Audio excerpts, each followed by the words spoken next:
Belum selesai konflik Ukraina, negara-negara Eropa lainnya sudah belingsatan. Rupanya Rusia sudah siap hancurkan negara-negara kuat di Eropa ini.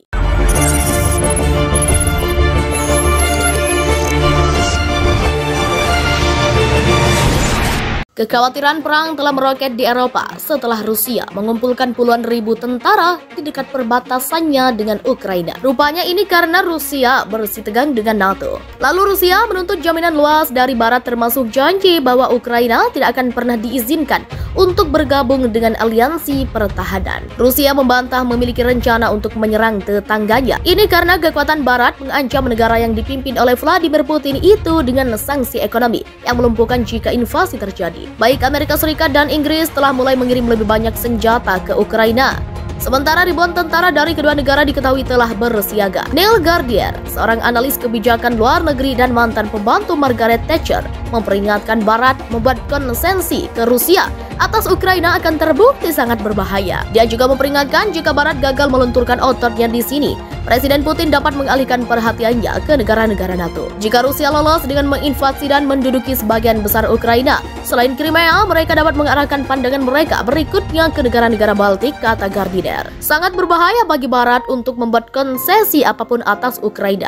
Jika Barat tidak melakukan apa-apa di sini, Putin dapat menguji perairan dengan negara-negara NATO berikutnya. Dilansir dari Express.co.uk pada Senin 31 Januari 2022, pakar kebijakan luar negeri juga melancarkan serangan sengit terhadap Jerman dan Prancis. Mereka menuduh keduanya tidak berbuat cukup untuk melawan Rusia atau mempertahankan wilayah NATO. Menghentikan jalur pipa Nord Stream 2 ke Eropa tetap menjadi sanksi utama yang dapat dijatuhkan Barat kepada Rusia. Tetapi itu dapat memicu krisis pasokan gas yang telah membuat harga energi di seluruh benua melonjak. Pada akhirnya, Jerman hanya memasok 5.000 helm militer ke Ukraina untuk membantu mempertahankan diri dari kemungkinan serangan Rusia. Sikap itu disebut wali kota Kiev Vitali Klitschko sebagai lelucon yang membuatnya tidak bisa berkata-kata. Awal pekan ini, Kanselir Jerman Olaf Scholz membela rekor negaranya dalam mendukung Ukraina. Dia mengatakan pada konferensi pers bersama dengan Presiden Prancis Emmanuel Macron, "Kami telah melakukan banyak hal untuk secara aktif mendukung pembangunan ekonomi dan pembangunan demokrasi di Ukraina." Pekan lalu, Macron mendesak sesama negara anggota UE untuk bekerja sama menyusun proposal untuk kesepakatan keamanan baru dengan Rusia. Sikap dua negara besar itu langsung membuat Gardiner marah. "Ini mengejutkan saya bahwa beberapa anggota NATO seperti Jerman tidak akan mengangkat jari bahkan untuk mempertahankan wilayah NATO,"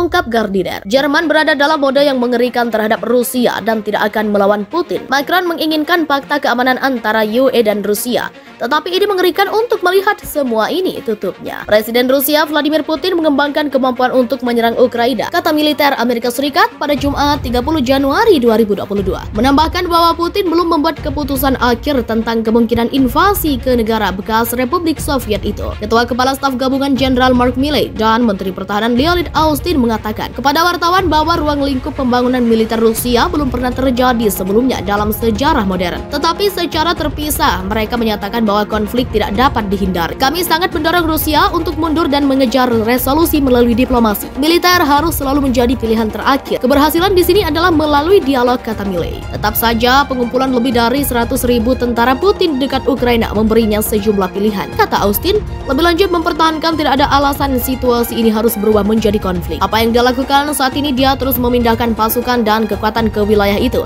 adalah meningkatkan pilihannya, kata Kepala Pertahanan. "Kami tidak akan memprediksi kemana keputusannya akan membawanya, tetapi kami tetap khawatir tentang berbagai opsi yang bisa dia kejar." AS dan sekutu Eropanya telah memperingatkan selama berbulan-bulan bahwa penumpukan pasukan di sepanjang perbatasan Rusia dengan Ukraina dan baru-baru ini di negara tetangga Belarusia dapat menandakan niat Rusia untuk menyerang Ukraina. Tetapi Rusia dengan tegas membantah tuduhan itu dan mempertahankan pasukannya di sana untuk mengambil bagian dalam latihan rutin. Rusia pada tahun 2014 mencaplok semenanjung Crimea, Ukraina dalam sebuah langkah yang belum pernah mendapat pengakuan internasional dan yang telah dikecam oleh Ukraina dan sebagian besar komunitas global sebagai tindakan ilegal. Rusia juga tahun itu memulai dukungannya untuk pemberontak separatis di Ukraina Timur, sebuah kebijakan yang telah dipertahankan selama 8 tahun terakhir. Menanggapi tindakan Rusia, NATO meningkatkan kehadirannya di Blok Timur dengan 4 kelompok tempur ukuran batalion multinasional dikerahkan ke Estonia, Latvia, Lituania, dan Polandia secara bergilir. Selain menuntut NATO melarang Ukraina mendapatkan keanggotaan dalam aliansi transatlantik, Rusia menuntut penghapusan pasukan tersebut di Eropa Timur untuk memperbaiki krisis yang sedang berlangsung. NATO dan AS menolak kedua permintaan tersebut, tetapi membiarkan pintu kemajuan di pangkat terhadap Ukraina akan mencapai hal yang tidak diinginkan Rusia, pungkas dia. Tingkat dan cakupan sanksi ekonomi yang belum pernah terjadi sebelumnya. Seperti apa yang telah kami jelaskan, di samping konsekuensi ekonomi dan diplomatik yang signifikan yang akan ditanggung Rusia, langkah terhadap Ukraina akan mencapai hal yang tidak diinginkan Rusia, pungkas dia.